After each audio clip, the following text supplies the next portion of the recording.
जय सिया राम मित्रों, आप लोगों से कर्म योग के बारे में कुछ बेसिक बातें जो कि समझनी चाहिए। अनलेस इन बेसिक बातों को समझा जाए तो गीता के कर्म योग का तात्पर्य समझ में नहीं आता।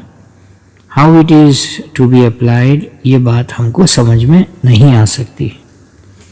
इस श्लोक संख्या 16 में अघायुरिंद्रियारामो मोघम ये आया है।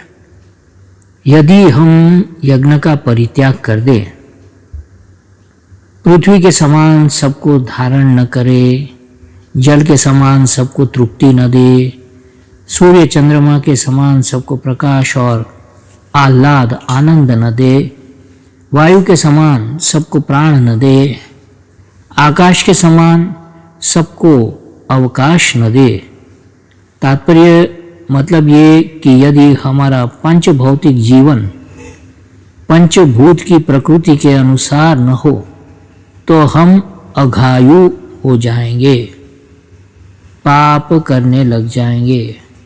अघ शब्द का संस्कृत भाषा में अर्थ है कि जिसका फल अवश्य भोगना पड़े, ऐसा कर्म।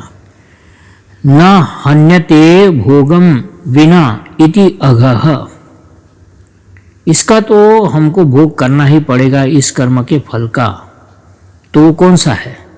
सुनिए, पाप और पुण्य में, उन दोनों में से पुण्य का फल बिना भोगे ही चल सकता है। वो कैसे?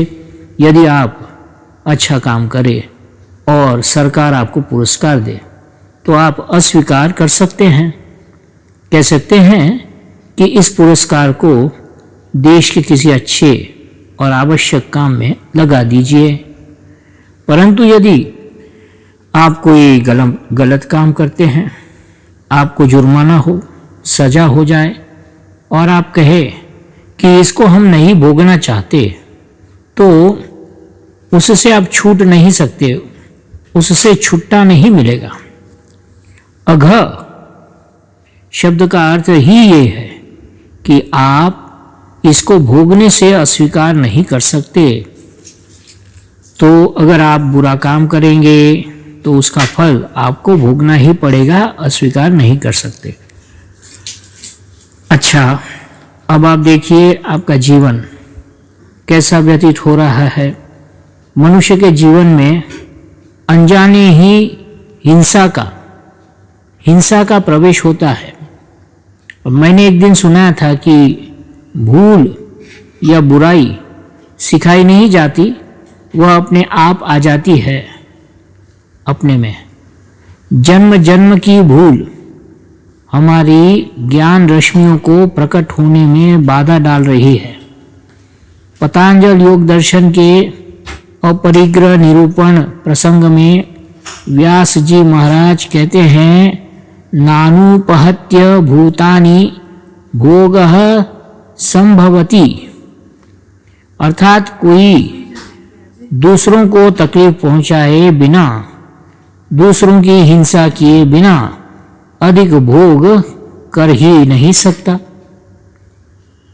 अधिक भोग नहीं कर सकता। दूसरों को तकलीफ पहुंचाए बिना, कोई भी प्राणियों को कष्ट पहुंचाए बिना कोई भोग हो ही नहीं सकता। जो भोगी होगा वो कहीं न कहीं किसी न किसी प्रकार से दूसरों को कष्ट पहुंचाता होगा। आप जितना अधिक भोग करेंगे उसमें आपका राग, अटैचमेंट उतना ही अधिक बढ़ेगा और आप भोग करने में भांति भांति के डिफरेंट टाइप्स ऑफ कौशल बढ़ाने में, स्किल्स बढ़ाने में लग जाएंगे। तब आप स्वयं सोचिए कि आपका जीवन कितना हिंसापूर्ण, कितना दुखदायी और कितना अघायु हो जाएगा। अघ की परिभाषा पहले भी बताए हम अभी आपको कि बहुत सीधी है, जिससे आपकी और अन्य की उन्नति प्रगति में बाधा पड़ती हो, वो अघ है। पतनीय कर्म का नाम पाप है और जिससे आप सर्वतोमुखी अभ्युदय हो आपका, हम ऊपर उठे, आगे बढ़े, उसका नाम पुण्य है। पुण्य हमारे हृदय को शुद्ध करता है। पुण्य का अर्थ है यज्ञ, और यज्ञ का अर्थ है आपको जो सामग्री प्राप्त है वह सबके हित में प्रयुक्त हो, सबकी भलाई के काम में लगे। एक मंत्र है जिसका अर्थ ये है कि यह यज्ञ सूर्य कर रहे हैं, चंद्रमा कर रहे हैं, पृथ्वी कर रही है और वायु कर रहा है। इस मंत्र में हम प्रार्थना करते हैं कि वायु देवता हमारे लिए औषध लेकर आना, हे यज्ञ देवता हमारे लिए कल्याणकारी होना। प्रकृति के इन तत्वों द्वारा जो यज्ञ हो रहा है वह हमारे जीवन में भी प्रकट होना चाहिए। यदि हम ऐसा नहीं करेंगे तो दूसरों को कष्ट पहुंचाएंगे। हम अपनी इंद्रियों में भी रमण करने लग जाएंगे। जो इंद्रियां देखने के लिए, चलने के लिए, काम करने के लिए, दूसरों को सुख पहुंचाने के लिए बनी हैं, वे अपने कर्तव्य से विमुख होकर स्वार्थ परायण हो जाएगी, ग्रीडी हो जाएगी, सेल्फ सेंटर्ड हो जाएगी। तब हमारे जीवन की स्थिति क्या होगी? गीता कहती है कि वो एक अघायु, दूसरे इंद्रियाराम और तीसरे बिल्कुल व्यर्थ हो जाएगी। मोघम पार्थ सजीवती। अब आपको ये बात बताते हैं कि कर्तव्य के ये सब भार उन लोगों पर है जिनको अंतर और बाह्य किसी भी दिशा में उन्नति करनी हो। पर जिन लोगों ने आत्मदेव का साक्षात्कार कर लिया है उनकी स्थिति दूसरी हो जाती है। उनके कर्म तो है किंतु कर्तव्य का बोध नहीं है। कर्म करना दूसरी बात है और कर्तव्य पालन की अनिवार्यता रहना दूसरी बात है। संसार के साधारण लोगों को अपने अपने कर्तव्य के पालन की अनिवार्यता है, कंपल्शन है।